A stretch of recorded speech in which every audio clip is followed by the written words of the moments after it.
All, నేను అడిగినా మీరు ఒక కొత్త స్వీట్ చేయాలనుకుంటున్నారా? అది కూడా ఫాస్ట్గా అయిపోవాలి, సూపర్ టేస్టీగా ఉండాలి, తక్కువ ఇంగ్రీడియంట్స్ ఉండాలి అని అనుకుంటున్నారా? అయితే ఈ వీడియో మీరు చూడవలసిందే. ఇప్పుడు నేను చూపించే రెసిపీలో ఓన్లీ 3 ఇంగ్రీడియంట్స్, చాలా ఫాస్ట్గా అయిపోతుంది.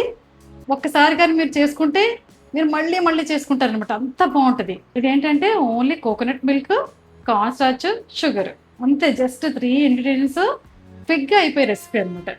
ఇది ఎలా చేయాలో చూద్దామా? దీనికి కావాల్సిన ingredients powder sugar, coconut milk, corn starch. ఇప్పుడు ఇది ఎలా చేయాలో చూద్దాం. నేను హాఫ్ కప్తో చేస్తున్నాను అనమాట. హాఫ్ కప్ కోకోనట్ మిల్క్, తర్వాత షుగర్ 1 టేబుల్ స్పూను, అంటే షుగర్ క్వాంటిటీస్ మీ ఇష్టాన్ని బట్టి. కార్న్ స్టార్చ్ మాత్రం నిండుగా 1 టీ స్పూన్.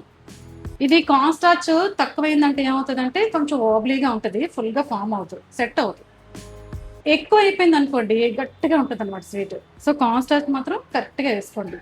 తర్వాత మీకు కోకోనట్ ఫ్లేవర్ కాకుండా అదర్ ఫ్లేవర్స్ కావాలి అనుకుంటే ఇలాచీ పౌడరు, ఇలాగా షుగర్లో గ్రైండ్ చేసిన ఇలాచీ పౌడర్ ఉంటే కలుపుకోవచ్చు. లేదంటే మీరు సాఫ్రన్ కూడా కలుపుకోవచ్చు, మీ ఇష్టాన్ని బట్టి. నాకు ఓన్లీ కోకోనట్ ఫ్లేవర్ నచ్చుతుంది అనుకుంటే జస్ట్ ఈ 3 ఇంగ్రీడియంట్స్తోనే చేసుకోవచ్చు. మిగిలినవి ఆప్షనల్ అనమాట, మీకు కావాలంటే వేసుకోవచ్చు, లేకపోతే లేదు. ఇది half cup coconut milk, thick milk ఉండాలి దీనికి.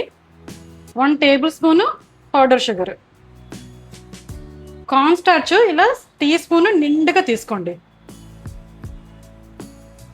ఫ్లేవర్ కోసం నేను ఇలాచీ పౌడర్ కూడా వేసుకుంటున్నాను. ఇది షుగర్లో వేసి గ్రైండ్ చేసిన ఇలాచీ పౌడర్.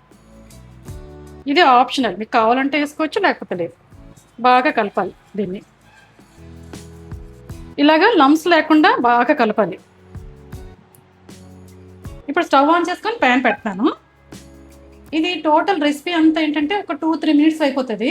కానీ 3 మినిట్స్ కూడా ఫ్లేమ్ సిమ్లోనే చేయండి, ఎందుకంటే కార్న్ స్టార్చ్ ఉంది కదా, అది కుక్ అవ్వాలన్నమాట. లేదంటే మనకి పుడింగ్ అయిపోతుంది, సెట్ అవుతుంది, కానీ అది కొంచెం ఆ పౌడరీ టెక్స్చర్ మనకు తెలుస్తుంది. దీన్ని స్టవ్ మీద పెట్టిన తర్వాత కంటిన్యూస్గా అలా తిప్పుతూనే ఉండాలన్నమాట, ఎందుకంటే కోకోనట్ మిల్క్ కదా, అడుగు పట్టేస్తుంది ఈజీగా. తర్వాత షుగర్ కూడా మీరు రెగ్యులర్ ఆ క్రిస్టల్ షుగర్ వేస్తే ఏమవుతుంది అంటే అది కరగడానికి టైం పడుతుంది. కరిగి లోపే ఇది మనకి థిక్ అయిపోద్ది. అందుకని నేను పౌడర్ షుగర్ వాడతాను అనమాట. పౌడర్ షుగర్ అయితే మీకు టెక్స్చర్ కరెక్ట్గా ఉంటుంది, చాలా ఫాస్ట్గా థిక్ అయిపోతుంది, చూసుకుంటూ ఉండాలి. ఇది కలుపుతున్నప్పుడు లంప్స్ ఫామ్ అవ్వకుండా చూసుకోండి. చూస్తారు ఆల్రెడీ థిక్ అయిపోతుంది, అయిపోయినట్టే. ఇది చల్లారిన తర్వాత ఇంకా థిక్ అవుతుంది కాబట్టి మీకు ఈ కన్సిస్టెన్సీ ఉన్నప్పుడు తీసేయండి. స్వీట్ రెడీ అయిపోయినట్టే.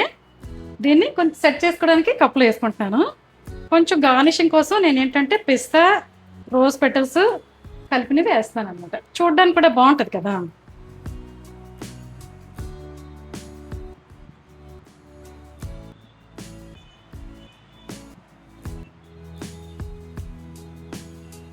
చూసారు కదా ఎంత ఫాస్ట్గా అయిపోయిందో. ఇప్పుడు దీన్ని ఫ్రిడ్జ్లో పెట్టి ఒక 15 మినిట్స్ ఉంచితే చాలా అయిపోయినట్టే, ఫుల్గా సెట్ అయిపోయి తినడమే లేట్ అనమాట. నేను ఆల్రెడీ ఒక హాఫ్ కప్ ఫ్రిడ్జ్లో చేసి పెట్టాను, అది ఎలా ఉందో చూద్దాం ఇప్పుడు.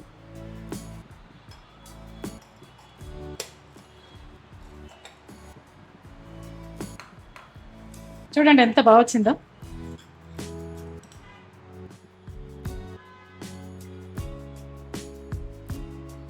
ఇది టేస్ట్ చూసి చెప్తాను ఎలా ఉందో.